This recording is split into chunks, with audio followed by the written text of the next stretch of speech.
Hello दोस्तों, Maurya civil अकादमी के online class में आप सभी का स्वागत है। जेपीएससी पीटी और मेंस के लिए जो एक बहुत ही इम्पोर्टेंट टॉपिक है वो है शिक्षा व्यवस्था, शिक्षा नीति। तो इस टॉपिक से प्री के साथ मेंस में कौन कौन से पेपर में कैसे क्वेश्चन पूछे जा सकते हैं उसको देखते हैं और इसके बाद इस टॉपिक को विस्तृत रूप से चर्चा करेंगे, पढ़ेंगे। तो इस टॉपिक से जो प्रश्न पूछे जाने की संभावना है वो मेंस में जो है वो है जनरल हिंदी और जनरल इंग्लिश। जैसे कि सिलेबस इससे पहले बताए हैं, तो ये जो पेपर है ये 50-50 मार्क्स का होगा और टोटल जो इसके पूर्णांक होंगे, जो फुल मार्क्स होंगे वो 100 के होंगे। और ये पेपर जो है वो क्वालिफाइंग नेचर का है। तो 50 मार्क्स हिंदी और 50 मार्क्स इंग्लिश में जो एक क्वेश्चन जो होता है दोनों में, हिंदी और इंग्लिश दोनों में, वो होता है निबंध से। जो 400 जो वर्ड्स है उतना लिखना होता है और ये 15 मार्क्स का होता है। तो निबंध हिंदी में भी है और इंग्लिश में भी है। तो इस टॉपिक से जो एजुकेशन पॉलिसी है, नेशनल एजुकेशन पॉलिसी अभी जो लागू हुआ है, उससे भी ये क्वेश्चन जो है बनता है, पूछा जा सकता है। तो ये टॉपिक को पढ़ना अनिवार्य है। नेक्स्ट जो है वो है पेपर 2। तो पेपर 2 में भी जो हिंदी लैंग्वेज एंड लिटरेचर या किसी अन्य भी जो भी आपका लिटरेचर पेपर है, तो उसमें निबंध भी एक लिखने आता है। उस निबंध में समसामयिक, सामाजिक, राजनीतिक या प्राकृतिक विषय पर एक निबंध आता है और उस निबंध में जो समसामयिक है या सामाजिक है उसमें एजुकेशन सिस्टम से क्वेश्चन जो है पूछे जाने की संभावना है।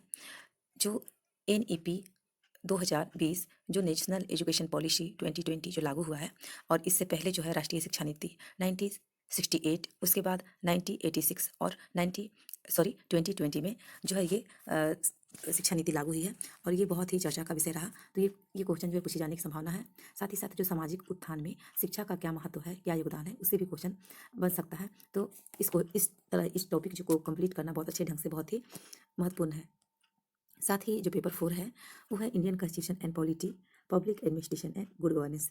तो ग्रुप ए में पढ़ना है इंडियन कॉन्स्टिट्यूशन एंड पॉलिटी और ग्रुप बी में है public administration and good governance. तो गुड गवर्नेंस से जो सेकेंड ग्रुप है public administration and good governance, तो उसमें एक जो पढ़ना है, एक टॉपिक पढ़ना है वो है राइट टू एजुकेशन एक्ट, वो है 2009।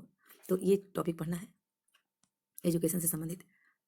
नेक्स्ट देखते हैं पीटी में एजुकेशन सिस्टम से कैसे क्वेश्चन बनेगा उसको देख लेते हैं। तो शिक्षा का विकास पेपर 1 में, क्योंकि जीएस से संबंधित है, इसका इतिहास, योगदान और जो एजुकेशन को जो अपलिफ्ट करने में, शिक्षा व्यवस्था को लागू करने में, उत्थान करने में जिन जिन व्यक्तियों का महत्वपूर्ण योगदान रहा उनके विषय में पूछा जा सकता है।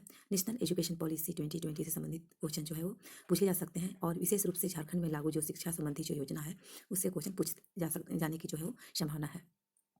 GS paper 2, Jharkhand special paper 2 में झारखंड के जो प्रमुख शिक्षण संस्थान हैं उससे 3 क्वेश्चन जो है वो पूछे जाएंगे और ये जो है 6 मार्क्स के होंगे।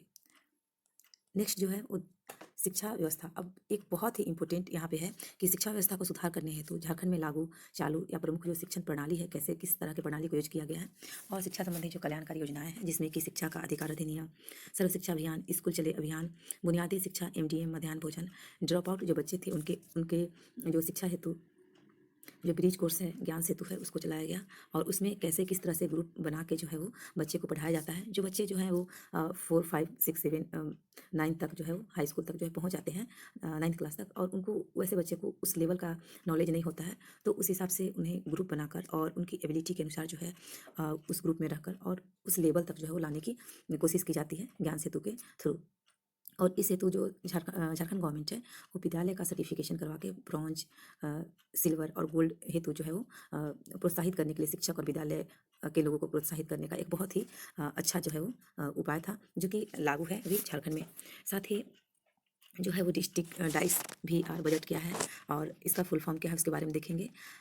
और चरवाहा विद्यालय जो रात्रि पाठशाला है, ये सभी जो है वो खोला गया है, झारखंड में अभी लागू है।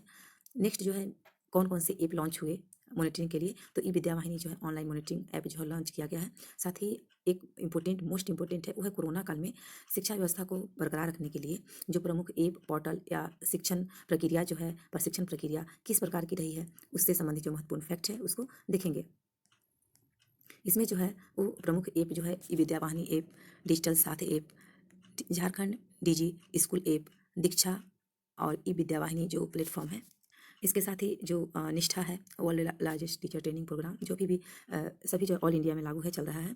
प्रेरणा, दीक्षा पोर्टल, और ये सभी जो है वो आपका कोरोना काल में बच्चे और शिक्षक को शिक्षण और प्रशिक्षण कार्य हेतु ये ऐप लॉन्च किए गए हैं। इसमें जो आपका झारखंड डीजी स्कूल ऐप है उसमें बच्चे के लिए, और जो ई विद्या वाहिनी ऐप है उसके थ्रू जो है वो कंटेंट प्राप्त होते हैं व्हाट्सएप में, और ये कंटेंट को स्कूल ग्रुप में शेयर किया जाता है, जिससे बच्चे जो है उस लिंक के थ्रू स्टडी करते हैं, और उसका सैटरडे के दिन जो है वो क्यूज होता है, और उस क्यूज में कितने बच्चे शामिल हुए, क्या रिजल्ट हुआ, वो सारा जो है वो रिलीज किया जाता है। इसके अलावा और भी बहुत इंपॉर्टेंट फैक्ट है जो मैं एजुकेशन सिस्टम को जब मैं पढ़ूंगी उसके साथ ही इन सभी वर्ड को क्लियर करते चलूंगी। तो थैंक यू, आज के लिए बस इतना ही। Thanks a lot for watching and listening.